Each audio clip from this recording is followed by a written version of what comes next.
عبد الحمید نے خبر دی، انہیں ابن ابی ذئب نے، انہیں سعید مقبری نے اور انہیں حضرت ابو ہریرہ رضی اللہ عنہ نے کہ نبی کریم صلی اللہ علیہ وسلم نے فرمایا کہ حضرت ابراہیم علیہ السلام اپنے والد آزر سے قیامت کے دن جب ملیں گے تو ان کے والد کے چہرے پر سیاہی اور غبار ہوگا۔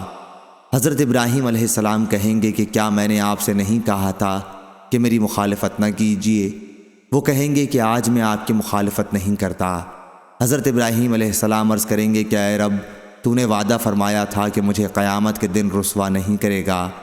آج اس رسوائی سے بڑھ کر اور کون سی رسوائی ہوگی کہ میرے والد تیری رحمت سے سب سے زیادہ دور ہیں۔ اللہ تعالیٰ فرمائے گا کہ میں نے جنت کافروں پر حرام قرار دی ہے۔